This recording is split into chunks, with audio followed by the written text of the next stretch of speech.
يا جماعة، تخيلوا ريال مدريد قاعد يراقب نجم من منتخب المغرب تمهيداً لضمه بالصيف، وبرشلونة بنفس الوقت قاعد يخسر جوهرة كرواتيا لأن الفلوس مو متعاونة. وقف وقف وقف، انت سمعت صح ولا أنا أتوهم؟ ريال مدريد يراقب نجم من منتخب المغرب تمهيداً لضمه، يعني الموضوع مو إشاعة قهوة، الموضوع مراقبة وملف مفتوح. اليوم عندنا حلقتين بنفس الفيلم، ريال مدريد يلعبها بهدوء وبرشلونة يتفرج على صفقة تطير قدامه مثل آخر حبة بيتزا وانخطفت بضل لا تمدي يدك. ريال مدريد حاط النجم المغربي ضمن خياراته الصيفية بعد متابعته في كأس أفريقيا. والأحلى حسب نفس الخبر اللاعب نفسه متحمس للفكرة، يعني الباب مو بس مفتوح، الباب يقول تفضلوا.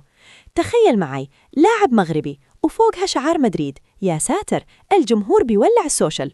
وبينما مدريد يراقب بهدوء، برشلونة يعيش فيلم ثاني. برشلونة كان يراقب المدافع الكرواتي الشاب ليون جاكيروفيتش عشان يعزز برشلونة أتلتيك، لكن الأزمة المالية وقوانين اللعب المالي النظيف كبلت النادي، والنتيجة اللاعب يقترب من إنتر ميلان. والحين اسمع الرقم اللي يوجع. الصفقة حسب تأكيد فابريزيو رومانو حوالي 2.5 مليون يورو ثابت زائد 2 مليون حوافز. يعني مو رقم خيالي، بس برشلونة حالته مثل اللي بطاقة البنك حقته مرفوضة قدام الكاشير. الأغرب برشلونة كان متابع اللاعب من مونديال تحت 17، يعني مراقبة من زمان، وبالأخير إنتر يجي يخطفه كذا بكل برود. وهنا السؤال اللي يخليك تفكر، المشكلة فلوس بس ولا المشكلة إن مشروع إنتر صار يقنع المواهب أكثر؟